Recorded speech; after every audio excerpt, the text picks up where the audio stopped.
بسم اللہ الرحمن الرحیم۔ السلام علیکم۔ امی، ابو، میری چیخ میرے حلق میں ہی گھٹ کر رہ گئی۔ تیز رفتاری سے آتا ہوا وہ خوفناک ڈمپر میری آنکھوں کے سامنے تھا اور اس کے نیچے ہماری چھوٹی سی گاڑی کھلونا لگ رہی تھی۔ دھماکے کی آواز اور پھر ہر طرف اندھیرا۔ میں پسینے میں شرابور ہامتے ہوئے اٹھی۔ وہی خواب، پچھلے 6 مہینوں سے ہر رات مجھے یہی خواب جکڑ لیتا تھا اور ہر صبح میں خود کو سی اذیت میں مبتلا پاتی تھی۔ 10 سال کی عمر میں نے اپنی پوری کائنات کھو دی تھی۔ وہ دن مجھے آج بھی یاد ہے۔ میں اسکول سے گھر آئی تو ہمارے گھر کے باہر لوگوں کا ہجوم تھا۔ مجھے کچھ سمجھ نہیں آ رہا تھا۔ سب کی آنکھوں میں میرے لیے ترس تھا۔ ایک پڑوسن نے آگے بڑھ کر مجھے سینے سے لگایا۔ صبر کرو بیٹی، اللہ کو یہی منظور تھا۔ کیا ہوا آنٹی؟ امی ابو اور چھوٹا بھائی کہاں ہیں؟ وہ مجھے لینے کیوں نہیں آئے؟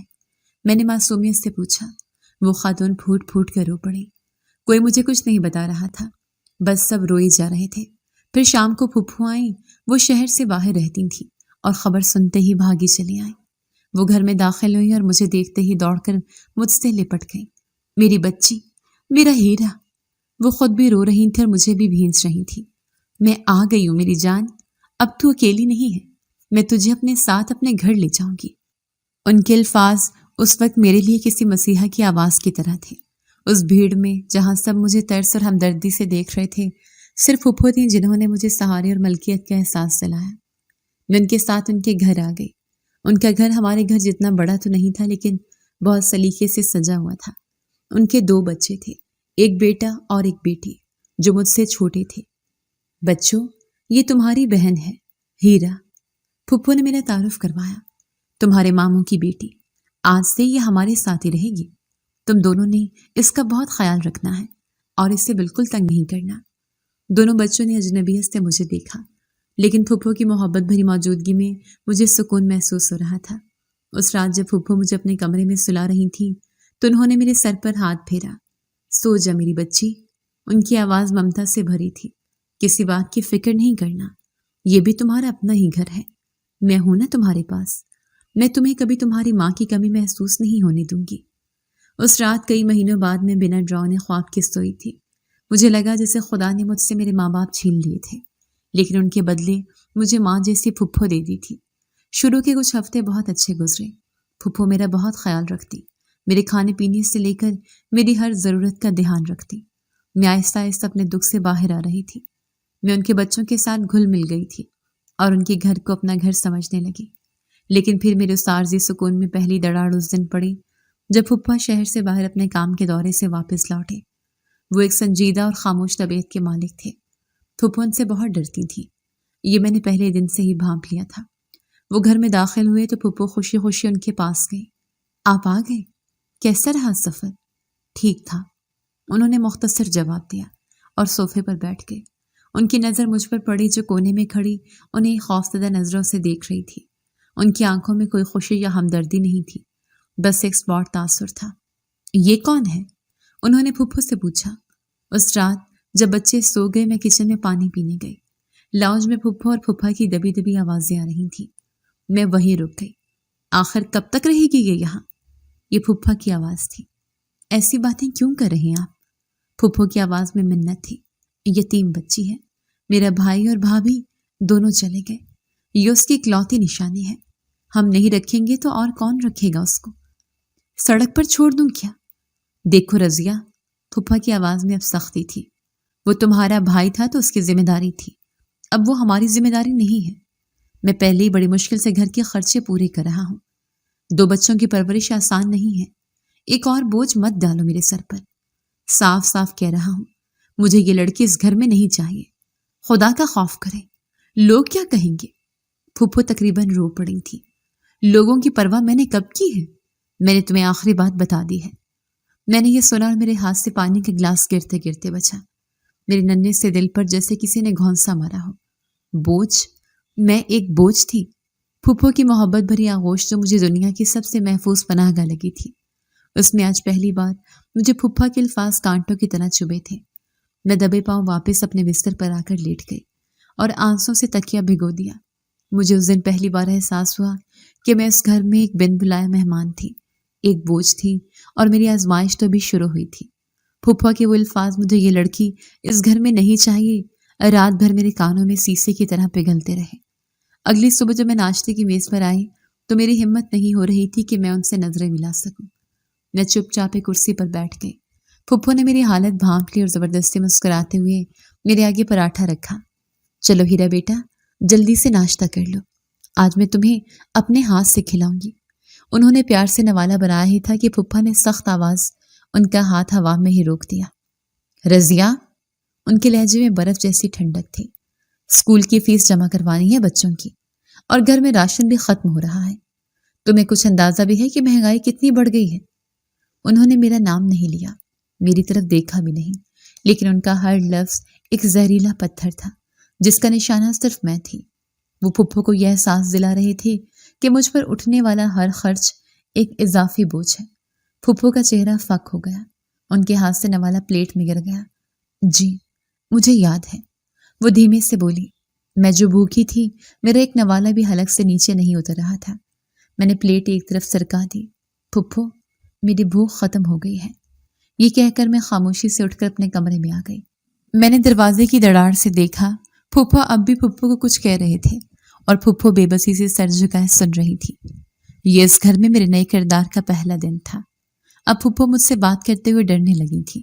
وہ اب بھی مجھ سے پیار کرتی تھی، لیکن ان کے پیار پر اب ان کے شوہر کا خوف حاوی ہو چکا تھا۔ اس کا پہلا عملی مظاہرہ چند ہی دن میں ہو گیا۔ میں اور پھپھو کی بیٹی سائمہ گڑیوں سے کھیل رہے تھے۔ پھپھو نے پچھلے ہفتے مجھے ایک نئی گڑیا لا کر دی تھی۔ سائمہ ضد کرنے لگی کہ اسے وہ گڑیا چاہیے۔ نہیں سائمہ، یہ میری گڑیا ہے، میں نے اسے بچاتے ہوئے کہا۔ پھپھو نے مجھے لا کر دی ہے۔ نہیں، یہ میری ہے، وہ چیخنے لگی۔ یہ گھر میرا ہے، سارے کھلونے بھی میرے ہیں، تم تو مہمان ہو، ہماری چیزیں نہیں لے سکتی۔ مہمان؟ اس کا لفظ میرے دل پر لگا۔ میں تمہاری بہن ہوں، تم میری بہن نہیں ہو۔ اس نے زور سے میری گڑیا چھین لی۔ ہم دونوں میں کھینچت آنی شروع ہو گئی اور پھپھو کمرے میں آ گئی۔ کیا ہو رہا ہے یہ؟ کیوں لڑ رہی ہو دونوں؟ پھپھو دیکھیے نا، سائمہ میری گڑیا نہیں دے رہی۔ میں نے شکایت کی۔ پہلے والی پھپھو ہوتی تو وہ فوراً سائمہ کو ڈانٹتی، لیکن اب وہ بدل چکی تھی۔ انہوں نے ایک نظر سائمہ کے روتے ہوئے چہرے کو اور ایک نظر میرے التجا کرتے چہرے کو دیکھا، پھر ایک گہری سانس لے کر مجھ سے بولی، کوئی بات نہیں ہیرا بیٹا، تم بڑی ہو نا، سمجھدار ہو۔ ان کے لہجے میں عجیب سی بے بسی تھی۔ یہ ضد کر رہی ہے تو اسے کھیلنے دو، میں تمہیں بازار سے اس سے بھی اچھی گڑیا لا دوں گی، پکا وعدہ۔ میں نے آنسو بھری آنکھوں سے انہیں دیکھا اور خاموش ہو گئی۔ یہ صرف ایک گڑیا کی بات نہیں تھی، یہ میرے حق کی بات تھی۔ آج پہلی بار میرے اور سائمہ کے درمیان سائمہ کو چنا گیا تھا۔ میں سمجھ گئی کہ اس گھر میں میرے اور ان کے بچوں کے لیے انصاف کے ترازو برابر نہیں ہے۔ وقت گزرتا گیا اور پھپھا کا رویہ مزید سخت ہوتا گیا۔ وہ مجھ سے بات کرنا تو دور میری موجودگی کو بھی برداشت نہیں کرتے تھے۔ اگر میں ان کے سامنے آ جاتی تو وہ پھپھو پر چیختے اور پھر پھپھو سارا غصہ مجھ پر نہ سہی لیکن اپنی جھنجھلاہٹ کی صورت میں نکال دیتی۔ کچھ مہینے بعد ایک دن ہم سب لاؤنج میں بیٹھے تھے۔ پھپھا اخبار پڑھ رہے تھے اور میں کتاب لیے کونے میں بیٹھی تھی۔ سارا دن کتابوں میں سر دیے بیٹھی رہتی ہے۔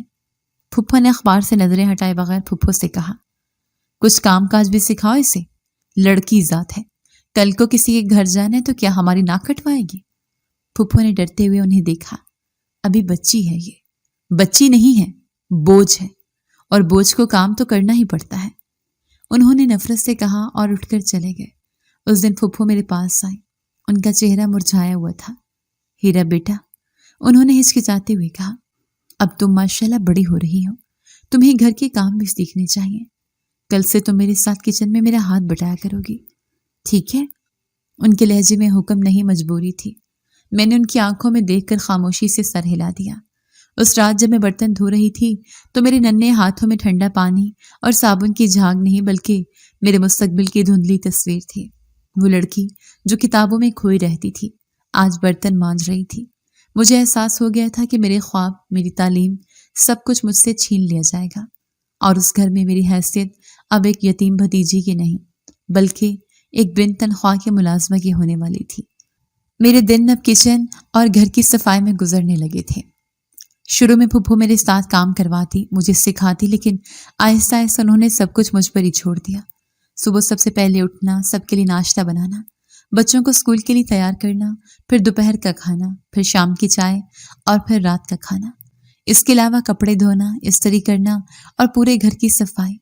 میں ایک مشین بن کر رہ گئی تھی اور اس مشین کو چلانے والا ایندھن صرف 2 وقت کی بچی کھچی روٹی ہوتی تھی۔ پھپھا کا رویہ دن بدن بدتر ہوتا جا رہا تھا۔ وہ مجھ پر طنز کرنے کا کوئی موقع ہاتھ سے جانے نہیں دیتے تھے۔ اگر کھانے میں نمک تھوڑا سا بھی زیادہ ہو جاتا تو وہ پوری پلیٹ اٹھا کر پھینک دیتے اور پھپھو پر چیختے، اس منحوس کو کچن میں گھسایا ہی کیوں ہے؟ اسے کچھ پکانا آتا بھی ہے یا صرف روٹیاں توڑنا جانتی ہے؟ پھپھو ان کے سامنے تو چپ رہتی، لیکن بعد میں اپنا سارا غصہ اور جھنجھلاہٹ مجھ پر نکال دیتی۔ توجہ سے کام نہیں کر سکتی تم؟ نمک تیز کر دیا، اب کیا کھلاؤں گی میں انہیں؟ سارا دن تمہاری وجہ سے مجھے باتیں سننی پڑتی ہیں۔ ان کی وہ ممتا جو کبھی مجھ پر برستی تھی اب خشک ہو چکی تھی۔ میں اب بھی انہیں پھپھو کہتی تھی، لیکن میرے لیے وہ صرف رضیہ بیگم تھی، اس گھر کی مالکن، اور میں ان کی ملازمہ۔ ان کے بچے بھی میرے ساتھ ویسا ہی سلوک کرتے۔ سائمہ اکثر جان بوجھ کر میرے صاف کیے ہوئے فرش پر شربت گرا دیتی۔ اوپس ہیرا، یہ صاف کر دو، وہ معصوم صورت بنا کر کہتی۔ میں بے بسی سے پھپھو کی طرف دیکھتی، لیکن وہ نظریں چرا لیتی۔ کر دو صاف ہیرا، بچی ہے وہ، غلطی سے ہو گیا، تم تو سمجھدار ہو۔ میری سمجھداری میرے لیے ایک سزا بن گئی تھی۔ مجھ سے ہر قربانی کی توقع کی جاتی تھی کیونکہ میں سمجھدار تھی، اور ان کے بچوں کی ہر غلطی معاف کر دی جاتی کیونکہ وہ بچے تھے۔ ان سب مشکلات کے باوجود میرے دل میں امید کی ایک چھوٹی سی کرن باقی تھی، میری تعلیم۔ میں اسکول کا کام رات کو دیر تک جاگ کر کرتی اور ہمیشہ اچھے نمبروں سے پاس ہوتی۔ مجھے لگتا تھا کہ اگر میں پڑھ لکھ گئی تو میری یہ زندگی بدل جائے گی، میں اپنے پیروں پر کھڑی ہو سکوں گی اور اس گھر سے نکل جاؤں گی۔ پھر وہ دن بھی آ گیا جب میرے میٹرک کے نتیجے کا اعلان ہوا۔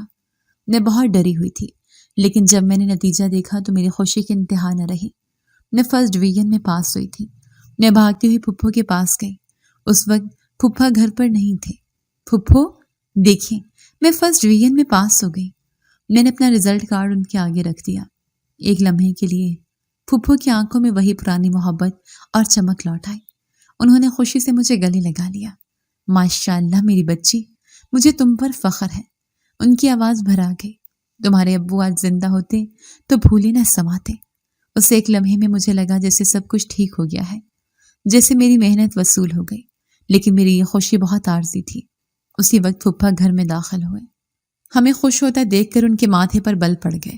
کس بات کی خوشی منائی جا رہی ہے؟ کیا لوٹ لیے آج؟ وہ ہیرا میٹرک میں اچھے نمبروں سے پاس ہوئی ہے، پھپھو نے ڈرتے ڈرتے بتایا۔ پھپھا نے حقارت سے مجھے اور میرے ہاتھ میں پکڑے رزلٹ کارڈ کو دیکھا۔ تو پاس ہوگی تو کیا پہاڑ توڑ لیا؟ بس بہت ہو گئی پڑھائی، اب کالج میں داخلہ لینے کی کوئی ضرورت نہیں۔ لڑکیوں کا اصل کام گھر سنبھالنا ہوتا ہے، کتابیں پڑھنا نہیں۔ یہ سن کر میرے پیروں تلے سے زمین نکل گئی۔ لیکن پھپھا جی، میری ہمت نہ جانے کہاں سے آ گئی۔ میں آگے پڑھنا چاہتی ہوں، میں ڈاکٹر بننا چاہتی ہوں۔ ڈاکٹر؟ وہ تنزیہ ہنسے۔ تمہاری ہمت کیسے ہوئی میرے سامنے زبان چلانے کی؟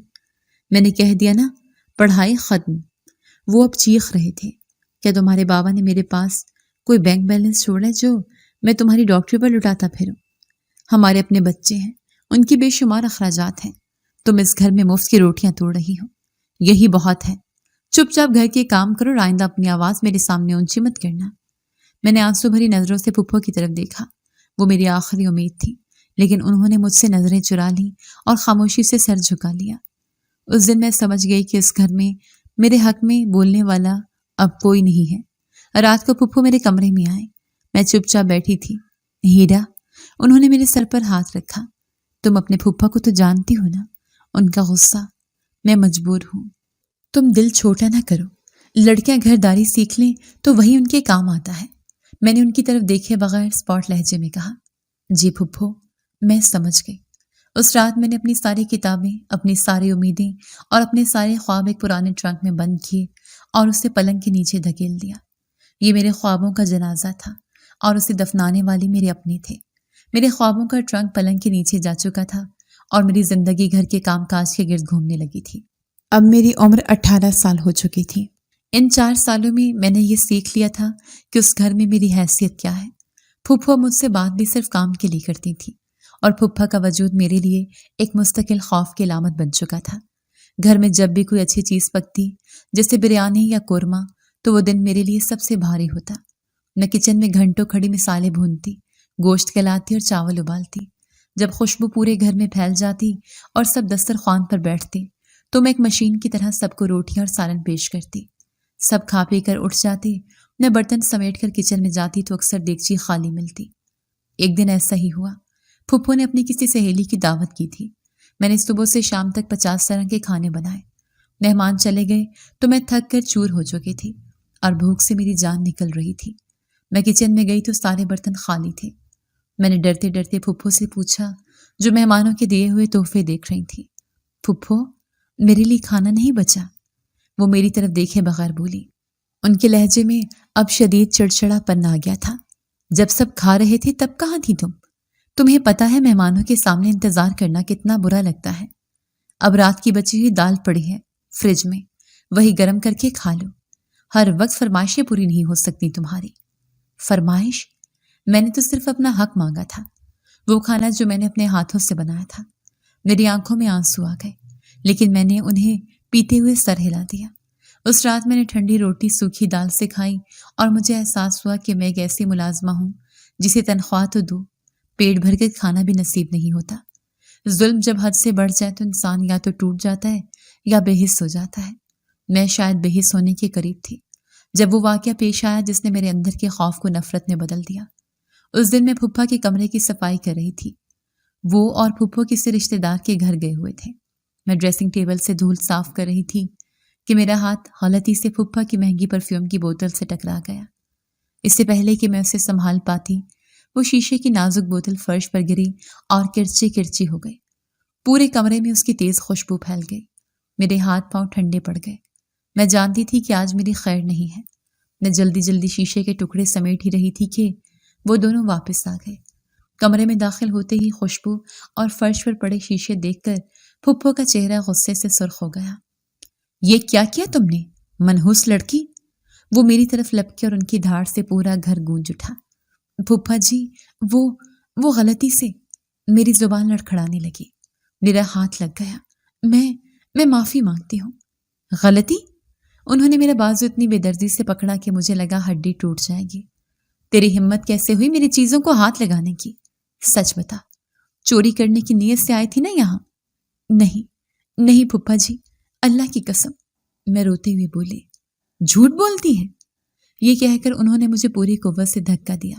میرا سر بیڈ کی لکڑی کے کونے سے پوری شدت سے ٹکرایا۔ ایک لمحے کو میری آنکھوں کے آگے اندھیرا چھا گیا اور پھر میرے ماتھے سے گرم خون بہتا ہوا میری آنکھوں میں آنے لگا۔ ارے کیا کریں آپ؟ لگ گئی بچی کو۔ پھپھو چیخیں اور میری طرف دوڑیں۔ ایک لمحے کو مجھے لگا شاید ان کے اندر کی ممتا جاگ گئی ہے، لیکن پھپھا نے انہیں بھی جھڑک دیا۔ پوچھو اپنی اس لاڈلی بھتیجی سے، میرا ہزاروں کا پرفیوم چوری کر رہی تھی، رنگے ہاتھوں پکڑی گئی تو اب گرنے کے ڈرامے کر رہی ہے تاکہ میں کچھ نہ کہوں۔ میں اپنے بہتے خون اور آنسوں کے ساتھ پھپھو کی طرف دیکھ رہی تھی۔ پھپھو، میں نے کوئی چوری نہیں کی، میں صرف صفائی کر رہی تھی۔ پھپھو نے ایک نظر میری زخمی ماتھے کو دیکھا اور دوسری نظر اپنے غصے سے کانپتے شوہر کو۔ انہوں نے فیصلہ کر لیا تھا۔ وہ میری طرف بڑھے، لیکن مجھے سہارا دینے کے لیے نہیں بلکہ میرا بازو پکڑ کر مجھے اٹھانے کے لیے۔ چپ ہو جاؤ، اور کتنی بے عزتی کرواؤ گی ہماری؟ انہوں نے مجھے جھنجھوڑ دیا۔ منع کیا تھا نا کہ ان کی کسی چیز کو ہاتھ مت لگانا۔ کیوں کرتی ہو ایسی حرکتیں؟ جاؤ دفع ہو جاؤ اپنے کمرے میں اور اپنی منحوس شکل مجھے مت دکھانا۔ انہوں نے مجھے دھکیل کر کمرے سے باہر نکال دیا۔ میں گرتی پڑتی اپنے آنسو اور خون پوچھتی ہوئے اپنے کمرے میں آ کر گر گئی۔ آج مجھ پر چوری کا الزام بھی لگ گیا تھا اور پہلی بار ہاتھ بھی اٹھا تھا۔ مجھے لگا تھا کہ اس سے برا اور کچھ نہیں ہو سکتا، لیکن میں غلط تھی۔ سب سے برا تو ابھی ہونا باقی تھا۔ ماتھے کا زخم اتنا گہرا نہیں تھا، لیکن دل پر لگا زخم بہت گہرا تھا۔ مجھے کمرے میں بند ہوئے کئی گھنٹے گزر چکے تھے۔ دوپہر سے میں نے کچھ نہیں کھایا تھا اور اب بھوک کی شدت سے میرے پیٹ میں آگ لگی ہوئی تھی۔ مجھ میں مزید برداشت کی ہمت نہیں تھی۔ میں نے سوچا ایک بار پھپھو سے جا کر روٹی مانگ لیتی ہوں، شاید انہیں رحم آ جائے۔ میں نے ڈرتے ڈرتے اپنے کمرے سے نکلی اور ان کے کمرے کی طرف بڑھی۔ دروازہ تھوڑا سا کھلا تھا اور اندر سے ان دونوں کی سرگوشیوں کی آوازیں آ رہی تھیں۔ میں دستک دینے ہی والی تھی کہ پھپھو کے الفاظ نے میرے قدموں کو زمین سے چپکا دیا۔ آپ اتنا غصہ کیوں کرتے ہیں اس پر؟ ہاتھ اٹھا دیا۔ اگر کوئی چوٹ کا نشان پڑ گیا تو سودا خراب ہو جائے گا۔ سودا؟ پھوپھا نے حیرت سے پوچھا۔ کیسا سودا؟ فکر کیوں کرتے ہیں؟ پھوپھو کی آواز میں ایسی سرد مہری تھی جو میں نے پہلے کبھی محسوس نہیں کی تھی۔ میں نے اس کا بھی انتظام کر لیا ہے۔ جہاں میں سلائی سکھانے جاتی ہوں وہاں ایک عورت ہے، اس کا ایک بوڑھا بھائی ہے 50 سال کا، 3 بیویاں مر چکی ہیں اور 6 بچے بھی ہیں۔ کوئی بھی جوان لڑکی اس سے شادی نہیں کرتی۔ میں نے ہیرا کی بات کی ہے، وہ لوگ اس کے بدلے اچھی خاصی رقم دینے کو تیار ہیں۔ میرے کانوں میں جیسے کسی نے پگھلا ہوا سیسا اڈیل دیا ہو۔ میرا سر چکرانے لگا۔ سچ میں؟ پھوپھا کی آواز میں لالچ تھا۔ اور اس کے باپ کے گھر کا کیا ہوگا؟ وہ تو اس کے نام ہے۔ پھوپھو شیطانی ہنسی ہنسی۔ وہ بھی ہم لے لیں گے، ایک بار اس بڈھے سے اس کا نکاح ہو جائے، پھر جائیداد کے کاغذات پر اسے انگوٹھا لگوا لیں گے۔ ویسے بھی وہ میرا سگا بھائی تھوڑی تھا، ستیلا تھا۔ اس کے گھر پر میرا بھی حق تھا۔ اب اس کی بیٹی کو بیچ کر اور اس کا گھر بھڑپ کر میں اپنا حق وصول کر لوں گی۔ کل رات وہ لوگ اسے لینے کے لیے آ جائیں گے۔ کل رات، یہ لفظ میرے دماغ میں گھومنے لگا۔ میرے پاس صرف چند گھنٹے تھے۔ ان کی گفتگو کا ہر لفظ میرے وجود پر ہتھوڑے کی طرح برس رہا تھا۔ میری پھوپھو جو کبھی میری ماں جیسی تھی، وہ میری قیمت لگا چکی تھی۔ میں الٹے پاؤں پیچھے مڑی۔ آنسو، خوف، غصہ، سب جذبات جیسے منجمد ہو گئے تھے۔ میرے ذہن میں صرف ایک ہی خیال تھا، بھاگو، یہاں سے بھاگو ہیرا۔ میں اپنے کمرے میں گئی۔ میرے پاس سوچنے کا وقت نہیں تھا۔ میرے پاس کوئی پیسہ نہیں تھا، کوئی سامان نہیں تھا۔ میں نے صرف ایک چادر اٹھا کر اپنے گرد لپیٹی، دبے پاؤں گھر کے مرکزی دروازے تک پہنچی، کانپتے ہاتھوں سے کنڈی کھولی اور رات کے اندھیرے میں ننگے پاؤں دوڑ پڑی۔ میں بھاگ رہی تھی، بس بھاگی جا رہی تھی۔ گلیوں سڑکوں سے ہوتی ہوئی نہ جانے کہاں نکل آئی۔ میرے پھیپھڑے جواب دے رہے تھے، ٹانگیں کانپ رہی تھیں اور بھوک سے آنکھوں کے آگے اندھیرا چھا رہا تھا۔ میں ایک سنسان جگہ پر پہنچ کر رک گئی۔ مجھ میں ایک قدم بھی چلنے کی ہمت نہیں تھی۔ تبھی مجھے کچھ فاصلے پر ایک ڈھابے کی روشنی نظر آئی۔ میں ہمت کر کے وہاں تک پہنچی۔ ایک میز خالی تھی جس پر کسی نے گرما گرم کھانا رکھا ہوا تھا، روٹیاں، سالن، سلاد۔ مجھ سے برداشت نہ ہوا۔ میں کرسی پر بیٹھی اور بھوکے بھیڑیے کی طرح کھانے پر ٹوٹ پڑی۔ میں بھی چند نوالے ہی کھا پائی تھی کہ ایک شائستہ آواز نے مجھے چونکا دیا۔ معاف کیجیے گا۔ میں نے سر اٹھایا تو ایک وجیح اور امیر نظر آنے والا نوجوان میرے سامنے کھڑا تھا۔ میں سمجھ گئی کہ یہ کھانا اس کا ہے۔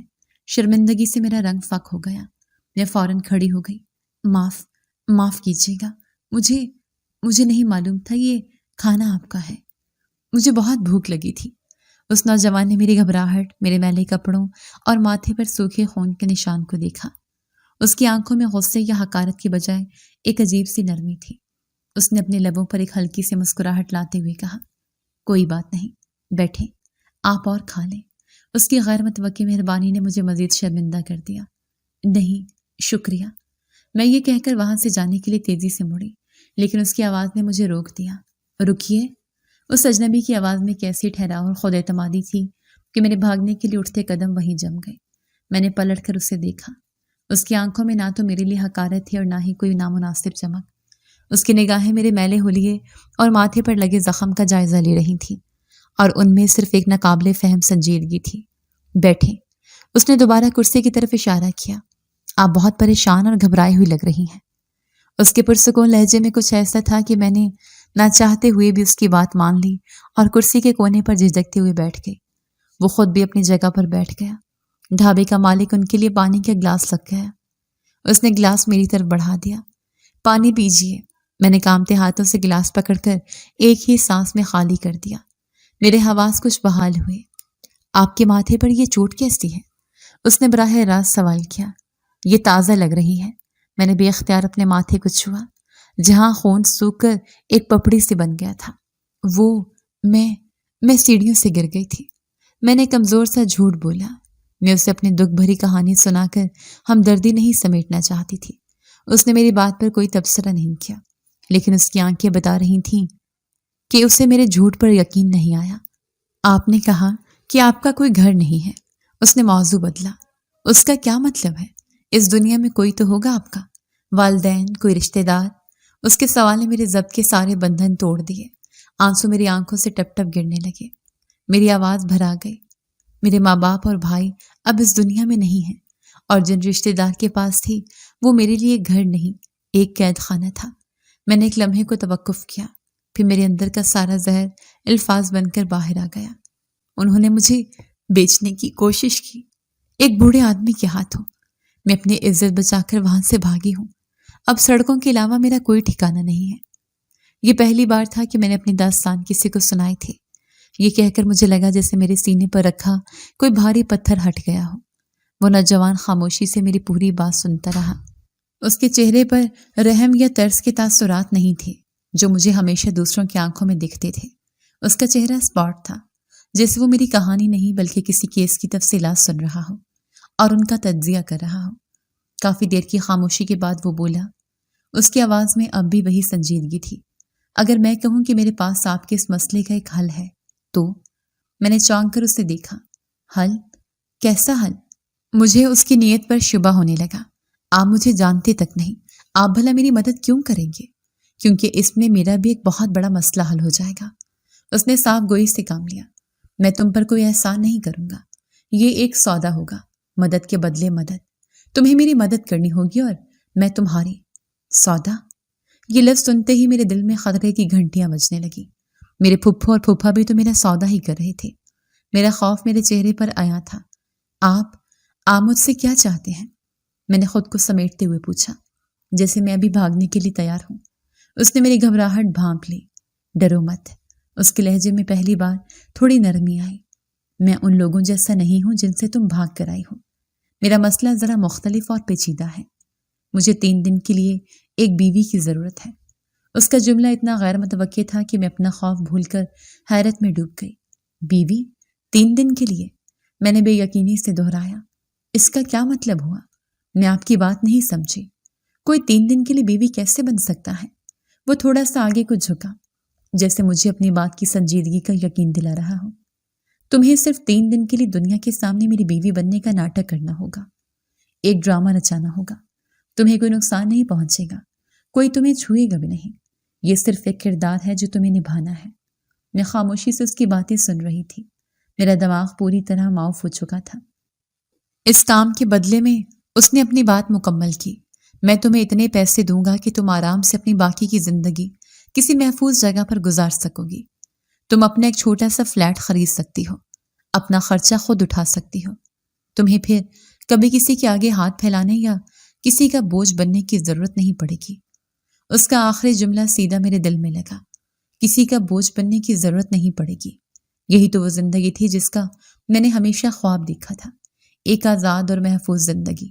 ایک طرف وہ بوڑھا شخص تھا جس کے ہاتھوں میں میری روح بک رہی تھی، اور دوسری طرف یہ پراسرار امیر نوجوان جو میرے جسم کو نہیں، صرف میرے نام اور کردار کو 3 دن کے لیے خریدنا چاہتا تھا۔ کیا یہ فرار کا کوئی نیا چمکتا ہوا راستہ تھا؟ یہ اس دلدل سے نکل کر کسی اور زیادہ گہرے اور خطرناک جال میں پھنسنے کی شروعات تھی؟ میں فیصلہ نہیں کر پا رہی تھی۔ اس کی پیشکش اتنی عجیب اور ناقابل یقین تھی کہ میں کئی لمحوں تک ساکت بیٹھی اسے دیکھتی رہی۔ میرے ذہن میں ایک جنگ چھڑی ہوئی تھی۔ ایک طرف میری غیرت اور عزت نفس تھی جو کسی اجنبی مرد کے ساتھ کسی بھی قسم کا سودا کرنے سے انکاری تھی۔ دوسری طرف میری بقا کی جبلت تھی جو مجھے چیخ چیخ کر کہہ رہی تھی کہ یہی ایک راستہ بچا ہے۔ میرے پاس اور تھا ہی کیا میں واپس اس گھر جاتی جہاں کل رات میری عزت کا سودا ایک بوڑھے شخص سے کیا جانا تھا، یا ان سڑکوں پر بھٹکتی رہتی جہاں ہر قدم پر کوئی بھوکا بھیڑیا مجھے نوچ کھانے کو تیار بیٹھا تھا۔ اس شخص کی آنکھوں میں مجھے ہوس نظر نہیں آ رہی تھی، بس ایک عجیب سی ضرورت اور مجبوری تھی، وہ بھی کسی مسئلے میں گھرا ہوا تھا۔ اس نے میری خاموشی کو توڑا۔ اس کا لہجہ اب بھی پرسکون مگر مضبوط تھا۔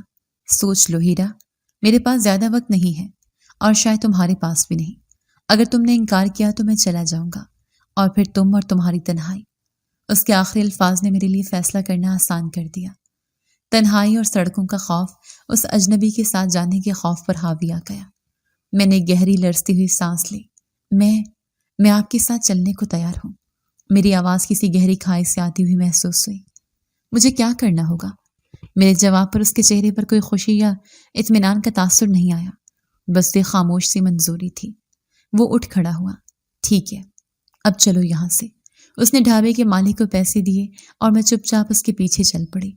ہم اس کی چمکتی ہوئی مہنگی گاڑی کے پاس پہنچے۔ اس نے میرے لیے دروازہ کھولا اور میں کسی معمول کی طرح اندر بیٹھ گئی۔ گاڑی کے اندر کا پرتعیش ماحول اور ٹھنڈک میرے میلے کپڑے اور زخمی روح سے بالکل میل نہیں کھا رہی تھی۔ اس نے گاڑی سٹارٹ کی اور ہم اس سنسان سڑک سے شہر کی روشن سڑکوں کی طرف بڑھنے لگے۔ کچھ دیر کی خاموشی کے بعد وہ بولا، اس کی نظریں سڑک پر جمی تھی۔ ہمارے اس معاہدے کے کچھ اصول ہیں۔ میں نے سوالیہ نظروں سے اسے دیکھا۔ سب سے پہلا اصول، تم مجھ سے کوئی غیر ضروری سوال نہیں کرو گی کہ میں یہ سب کیوں کر رہا ہوں یا ہم کہاں جا رہے ہیں۔ جتنا جاننا ضروری ہوگا میں خود بتا دوں گا۔ میں نے خاموشی سے سر ہلا دیا۔ دوسرا اصول، تم ہر حال میں میری بات مانو گی۔ میں جو کہنے کو کہوں گا وہی کہو گی اور جو کرنے کو کہوں گا وہی کرو گی۔ کسی کے بھی سامنے میری بات کاٹنے یا مجھ سے بحث کرنے کی کوشش نہیں کرو گی۔ اس کا لہجہ کسی فوجی کمانڈر جیسا تھا۔ تیسرا اور سب سے اہم اصول، ان 3 دنوں تک تم صرف ایک اداکارہ نہیں ہوگی بلکہ تم اس کردار کو جیو گی۔ دنیا کے سامنے تمہیں یہ یقین کرنا اور دکھانا ہوگا کہ تم میری بیوی ہو اور مجھ سے بے پناہ محبت کرتی ہو۔ تمہاری آنکھوں میں ذرا سا بھی شک، خوف یا اجنبیت نظر نہیں آنی چاہیے۔ کیا تم یہ کر سکتی ہو؟ اس کا آخری سوال ایک چیلنج تھا۔ میں نے اپنی ساری ہمت جمع کی اور اگر میں نے یہ سب ٹھیک سے کر لیا تو 3 دن بعد میں تمہیں تمہارے حصے کی رقم دے کر ایک محفوظ جگہ پر چھوڑ دوں گا۔ اس کے بعد ہم ایک دوسرے کو کبھی نہیں دیکھیں گے اور نہ ہی ایک دوسرے کی زندگی میں دخل دیں گے۔ بولو، ڈیل؟ میں نے کھڑکی سے باہر بھاگتی ہوئی روشنی کو دیکھا اور آہستہ سے کہا، ڈیل۔ کچھ دیر بعد اس نے گاڑی ایک بہت ہی پوش علاقے کی مارکیٹ کے سامنے روکی۔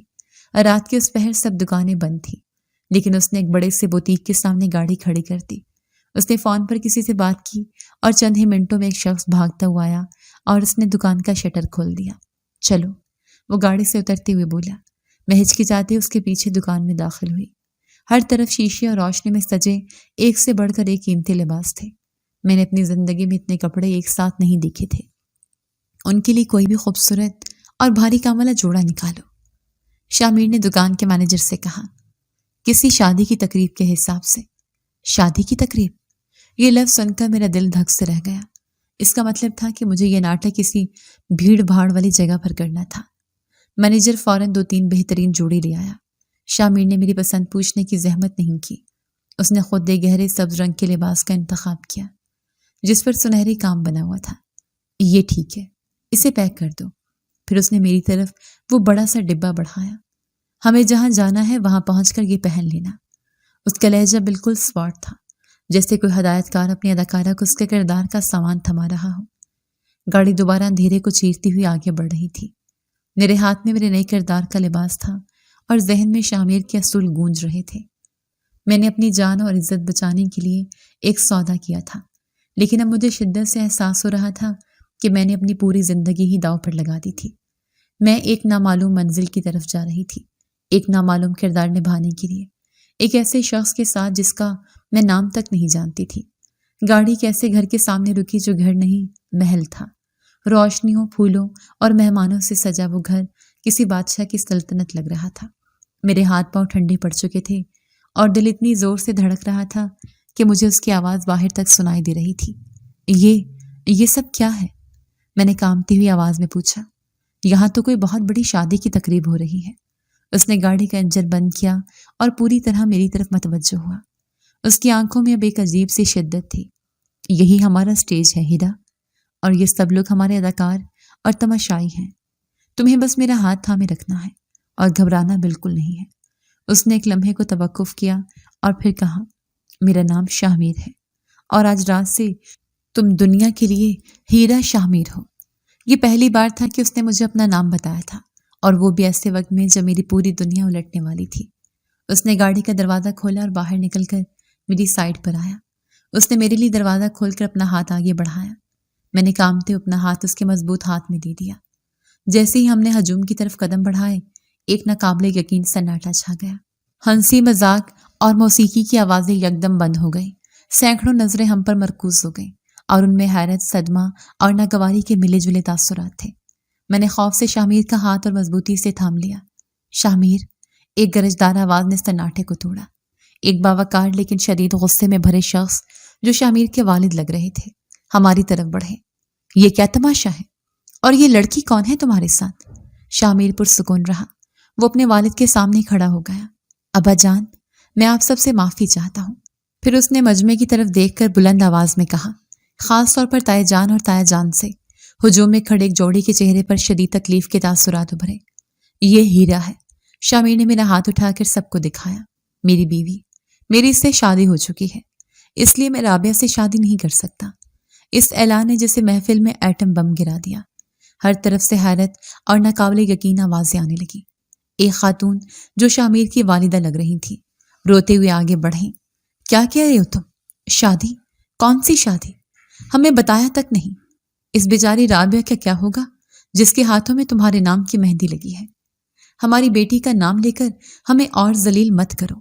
رابعہ کی ماں چیخیں، ہماری عزت خاک میں ملا دی تم نے شامیر۔ ہنگامہ بڑھتا جا رہا تھا۔ میں شرم اور خوف سے زمین میں گڑی جا رہی تھی۔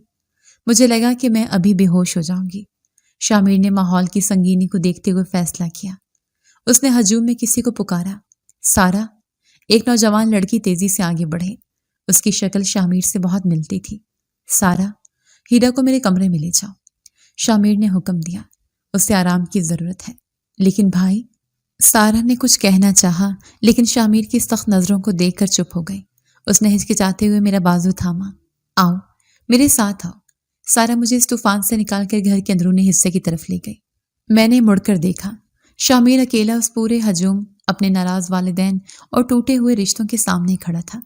میں ایک ایسے کھیل کا حصہ بن چکی تھی جس کے اصول اور انجام سے میں بالکل بے خبر تھی۔ سارا مجھے سیڑھیاں چڑھا کر ایک بہت بڑے اور خوبصورت کمرے میں لے آئے۔ یہ بھائی کا کمرہ ہے، تم یہاں آرام کرو۔ یہ کہہ کر وہ ایک لمحے کو رکی، جیسے کچھ کہنا چاہتی ہو، لیکن پھر خاموشی سے دروازہ بند کر کے چلی گئی۔ میں کمرے کے بیچ میں کھڑی تھی۔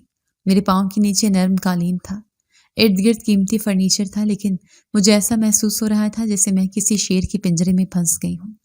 میں اتنی خوفزدہ تھی کہ صوفے پر بیٹھنے کی بھی ہمت نہ ہوئی۔ کچھ دیر بعد شامیر کمرے میں داخل ہوا۔ وہ بہت تھکا ہوا لگ رہا تھا، لیکن اس کے چہرے پر اب بھی وہی مضبوطی تھی۔ تم ٹھیک ہو؟ اس نے میرے قریب آئے بغیر پوچھا۔ میں نے صرف سر ہلا دیا۔ اب کیا ہوگا؟ میری آواز بمشکل نکلی۔ اب تم آرام کرو گی، اس نے کہا اور الماری سے ایک تکیہ اور چادر نکالی۔ تمہیں کسی بات سے ڈرنے کی ضرورت نہیں۔ میں باہر لاؤنج میں صوفے پر سوؤں گا۔ جب تک تم اس کمرے میں ہو تم میری ذمہ داری ہو، میری عزت ہو، کوئی تمہیں نقصان نہیں پہنچا سکتا۔ یہ کہہ کر وہ جانے لگا۔ اس کے اس عمل نے مجھے شدید حیرت میں مبتلا کر دیا۔ وہ شخص جس نے اتنا بڑا طوفان کھڑا کر دیا تھا، وہ میرے ساتھ اتنی عزت اور فاصلے سے پیش آ رہا تھا۔ اگلی صبح ناشتے کی میز پر موت جیسا سناٹا تھا۔ اس کے والدین نے مجھ سے بات نہیں کی، بس گھورتے رہے۔ شامیر نے میرا دفاع کیا اور مجھے وہاں سے واپس کمرے میں لے آیا۔ اس کے جانے کے بعد میں نے ہمت کر کے اس سے پوچھ ہی لیا، آپ نے یہ سب کیوں کیا؟ آپ رابعہ سے شادی کیوں نہیں کرنا چاہتے تھے؟ وہ آپ کی کزن ہے، خوبصورت ہے، پڑھی لکھی ہے۔ شامیر نے ایک ٹھنڈی سانس لی۔ اس کی آنکھوں میں درد اور غصہ ایک ساتھ نظر آ رہا تھا۔ خوبصورتی اور تعلیم ہی سب کچھ نہیں ہوتی ہیرا، سب سے اہم چیز کردار ہوتی ہے۔ کیا مطلب؟ میں نے پوچھا۔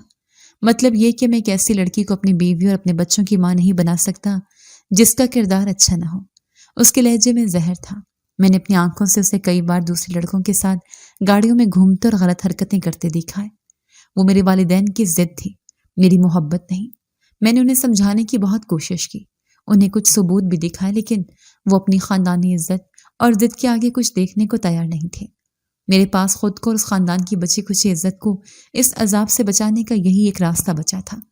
مجھے ایک چھوٹا طوفان کھڑا کرنا پڑا تاکہ میں ایک سچے طوفان سے بچ سکوں۔ وہ اپنی بات کہہ کر خاموش ہو گیا۔ میں سکتے کے عالم میں اسے دیکھ رہی تھی۔ اس کا مطلب تھا کہ میں کسی کی زندگی برباد کرنے کا سبب نہیں بنی، بلکہ کسی کی زندگی بچانے کا ذریعہ بنی تھی۔ ہمیں کیا معلوم تھا کہ شامیر کی والدہ، جو شاید ہمارے پیچھے آ رہی تھی، دروازے کے باہر کھڑی یہ ساری گفتگو سن رہی تھی۔ جب میں نے دروازہ کھولا تو وہ سامنے کھڑی تھی اور ان کی آنکھوں میں غصے کی جگہ صدمہ، پچھتاوا اور آنسو تھے۔ شامیر کی والدہ کو اس طرح دروازے پر دیکھ کر میری روح فنا ہو گئی۔ مجھے لگا کہ انہوں نے ہماری گفتگو کا غلط مطلب لے لیا ہوگا اور اب ایک نیا طوفان برپا ہوگا، لیکن انہوں نے کچھ نہیں کہا، بس اپنی آنکھوں میں ایک عجیب سا صدمہ اور پچھتاوا لیے وہ وہاں سے چلے گئے۔ اس دن کے بعد گھر کے ماحول میں ایک ڈرامائی تبدیلی رونما ہوئی۔ ان کا رویہ جو پہلے برف کی طرح سرد تھا اب پگھلنے لگا تھا۔ وہ مجھ سے براہ راست بات کرنے سے تو جھجکتی تھی، لیکن اکثر کچن میں آ کر پوچھتی، بیٹی کسی چیز کی ضرورت تو نہیں؟ یا دسترخوان پر میری پلیٹ میں خود سالن ڈالتی۔ ان کی چھوٹی چھوٹی مہربانیاں ان کے بڑے پچھتاوے کا ثبوت تھی۔ پھر ہمارے معاہدے کا تیسرا اور آخری دن آ گیا۔ میرے دل پر صبح سے ایک بھاری بوجھ تھا۔ ان 3 دنوں میں شامیر کی عزت بھرے سلوک، سارا کی دوستانہ باتوں اور اب شامیر کی والدہ کی بدلتی ہوئی ممتا نے مجھے ایک ایسے خاندان کا احساس دلایا تھا جس کے لیے میں ہمیشہ ترسی تھی۔ یہ سب چھوڑ کر واپس اسی بے رحم اور بے یقینی کی دنیا میں جانے کا تصور ہی میرے لیے اذیت ناک تھا۔ میں نے اپنا چھوٹا سا سامان جو صرف ایک جوڑے کپڑوں پر مشتمل تھا سمیٹ لیا تھا اور اپنے انجام کا انتظار کر رہی تھی۔ شام کو شامیر میرے کمرے میں آیا۔ اس کے چہرے پر وہی سنجیدگی تھی، لیکن آج اس میں اداسی کی بھی جھلک تھی۔ اس کے ہاتھ میں ایک بریف کیس تھا۔ ہمارا معاہدہ آج ختم ہو رہا ہے ہیرا، اس نے بریف کیس میز پر رکھتے ہوئے کہا۔ اس میں وہ رقم ہے جس کا میں نے تم سے وعدہ کیا تھا، بلکہ اس سے کچھ زیادہ ہی ہے۔ تم اس سے آرام سے اپنی نئی زندگی شروع کر سکتی ہو۔ میں نے شہر کی ایک اچھے اور محفوظ ویمن ہاسٹل میں تمہارے رہنے کا انتظام بھی کر دیا ہے۔ اس کے ہر لفظ کے ساتھ میرا دل ڈوبتا جا رہا تھا۔ میں نے بریف کیس کی طرف دیکھنے کی بھی ہمت نہیں کی۔ میں نے صرف سر جھکا لیا۔ آپ کا بہت شکریہ۔ میری آواز آنسوں کی وجہ سے گھٹ رہی تھی۔ آپ نے میری جان بچائی، مجھے عزت دی۔ میں آپ کا یہ احسان اپنی آخری سانس تک نہیں بھولوں گی۔ یہ احسان نہیں تھا ہیرا، یہ ایک سودا تھا، اس نے کہا۔ میں نے چونک کر اسے دیکھا، لیکن میں یہ نہیں جانتا تھا کہ اس سودے میں خود بھی کچھ ہار جاؤں گا۔ میں اس کی بات کا مطلب نہ سمجھ سکی۔ ہارے؟ آپ کیا ہارے؟ وہ ایک قدم میرے قریب آیا۔ اپنا سکون ہیرا، اپنا دل۔ میں تمہیں اس گھر سے جاتے ہوئے دیکھنے کا سوچ بھی نہیں سکتا۔ اس کی آواز میں ایک ایسی تڑپ تھی جو میں نے پہلے کبھی نہیں دیکھی تھی۔ میری ماں تمہیں اپنی بیٹی مان چکی ہے۔ سارا ہر وقت مجھ سے تمہاری تعریفیں کرتی ہے۔ وہ تمہیں اپنی دوست سمجھتی ہے۔ اور میں؟ اس نے گہری سانس لی۔ میں نے 3 دن تمہارے شوہر ہونے کا ناٹک کیا ہے، لیکن سچ تو یہ ہے کہ ان 3 دنوں میں نے ایک بہترین بیوی، ایک اچھی دوست اور ایک نڈر انسان کی ہر خوبی تم میں دیکھی ہے۔ میں نے تمہاری سادگی میں وقار، تمہاری معصومیت میں ذہانت اور تمہارے خوف میں چھپی ہمت دیکھی ہے۔ میں سکتے کے عالم میں اس کی باتیں سن رہی تھی۔ یہ پیسے تم رکھ لو، یہ تمہارا حق ہے جو تم نے اپنے ہمت سے کمایا ہے۔ اس نے بریف کیس میری طرف بڑھایا، لیکن میں آج تمہیں ایک اور پیشکش کرنا چاہتا ہوں، پیسوں کی نہیں، پوری زندگی کی، ایک ایسے رشتے کی جس میں کوئی ڈرامہ نہ ہو، کوئی مجبوری نہ ہو، صرف سچائی ہو۔ وہ میرے سامنے آیا، میری آنکھوں میں دیکھتے ہوئے پوچھا، ہیرا کیا تم یہ ناٹک ختم کر کے میرے ساتھ ایک سچی کہانی شروع کرو گی؟ کیا تم سچ مچ میں میری بیوی بن کر مجھے اپنی زندگی میں قبول کرو گی؟ میری آنکھوں سے آنسوں کی لڑی بہہ نکلی۔ یہ خوشی کے آنسو تھے۔ میں نے کبھی سوچا بھی نہیں تھا کہ کوئی مجھے بوجھ نہیں بلکہ اپنی زندگی کا سب سے اہم حصہ سمجھے گا۔ میں ہچکیوں کے درمیان بولی، جی شامیر، مجھے قبول ہے، مجھے قبول ہے، مجھے قبول ہے۔ کچھ دنوں بعد کوئی ہنگامہ نہیں، کوئی دکھاوا نہیں، صرف گھر والوں اور چند قریبی دوستوں کی موجودگی میں مسجد میں ہمارا نکاح ہوا۔ جب قاضی صاحب نے پوچھا کہ آپ کو شامیر ولد باعوض حق مہر قبول ہیں تو قبول ہے کہتے ہوئے میری آواز میں آنسوں سے زیادہ خوشی اور سکون تھا۔ میں سچ مچ ہیرا شامیر بن گئی تھی۔ 2 سال پلک جھپکتے گزرے۔ ان 2 سالوں میں شامیر نے مجھے اتنی محبت، عزت اور تحفظ دیا کہ میں اپنے ماضی کے ہر زخم کو، ہر اذیت کو بھول گئی۔ میں اب صرف ہیرا نہیں تھی بلکہ ہیرا شامیر تھی، اس گھر کی بہو، اس خاندان کی عزت اور شامیر کی دنیا۔ ایک دن میں شامیر کے ساتھ گاڑی میں کہیں جا رہی تھی۔ ایک ٹریفک سگنل پر ہماری گاڑی رکی۔ میری نظر کھڑکی سے باہر بھیک مانگنے والوں پر پڑی۔ اچانک ہجوم میں مجھے ایک جانی پہچانی صورت نظر آئی۔ پھٹے پرانے میلے کچیلے کپڑوں میں، بکھرے ہوئے بالوں اور بجھی ہوئی آنکھوں کے ساتھ وہ میری پھپھو تھی۔ وقت اور حالات نے انہیں اتنا بدل دیا تھا کہ ایک لمحے کو مجھے اپنی آنکھوں پر یقین نہ آیا۔ میں نے بے اختیار شامیر کا ہاتھ پکڑا۔ وہ میری پھپھو ہیں۔ میں گاڑی کا دروازہ کھول کر ان کی طرف دوڑی۔ پھپھو؟ انہوں نے میری آواز سنی اور چونک کر مجھے دیکھا۔ مجھے اس صاف ستھرے قیمتی لباس میں دیکھ کر ان کی آنکھیں پھٹی کی پھٹی رہ گئیں۔ انہوں نے مجھے پہچان لیا اور ان کے چہرے پر شرمندگی، خوف اور پچھتاوے کے ایسے تاثرات آئے کہ وہ مجھ سے نظریں نہ ملا سکی۔ ہیرا بیٹی، وہ وہیں زمین پر بیٹھ کر پھوٹ پھوٹ کر رو پڑے۔ مجھے معاف کر دو، مجھے معاف کر دو۔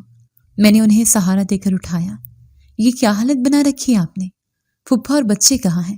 تمہارے پھپھا، انہوں نے ہچکیوں کے درمیان بتایا۔ اس نے جوئے میں سب کچھ برباد کر دیا. ہمارا گھر، پیسہ، زیور سب کچھ ہار گیا. جن لوگوں کا اس نے قرض دینا تھا وہ روز گھر آ کر ذلیل کرتے تھے. ایک دن اسے جھگڑے میں کسی نے اسے گولی مار دی. میں اور بچے سڑک پر آ گئے. میرے سامنے وہ عورت تھی جس نے مجھے بیچا تھا، لیکن آج وہ خود بکنے سے بھی بدتر حالت میں تھی. قدرت کا انصاف میرے سامنے تھا. میں چاہتی تو اسے وہیں چھوڑ دیتی، لیکن میرے اندر کی ہیرا جسے شاہ میر نے محبت سے سنوارا تھا ایسا نہیں کر سکتی تھی. اٹھے پھپھو. میں نے ان کا ہاتھ مضبوطی سے تھاما.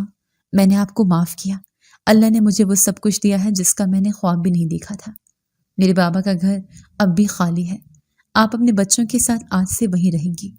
وہ ناقابل یقین نظروں سے مجھے دیکھ رہی تھیں. آپ میری ذمہ داری ہیں. میں نے کہا، لیکن ایک شرط پر. آپ اب بھیک نہیں مانگیں گی. میں آپ کے لیے سلائی کڑھائی کا سامان لا دوں گی.